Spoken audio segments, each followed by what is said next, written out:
ग्रीष्म छुट्टीर अवधि बर्तमान बढ़ला। सरकार ग्रीष्म छुट्टी को बर्तमान वृद्धि कर देइछन्ती। आपण माने ए खबर निश्चित भाव में गणमाध्यम जानी सारी। तो जो ग्रीष्म छुट्टी 18 तारिख पर्यंत थिला बर्तमान ताहाको ओडिशा सरकार वृद्धि करिसेंती। तो जेहेतु ओडिशा रे अर्धाधिक जिले में बर्तमान 40 डिग्री उपरे टेम्परेचर रोचे, तेणु सरकार टेम्परेचर को दृष्टि रे रखी स्कूल खोलिबा तारीख आसंता 21 तारीख को वृद्धि करिसेंती।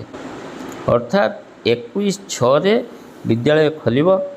तो ये खबर शुणी निश्चित भाव आपड़ टे अल्प हेले मध्य खुशी होइथिबे, कारण बर्तमान जे गरम लगी रही एते गरम रे विद्यालय रे पिला माने आसीबा मध्य विपज्जनक एवं शिक्षक मानक शिक्षादान करबा मध्य कष्टदायक।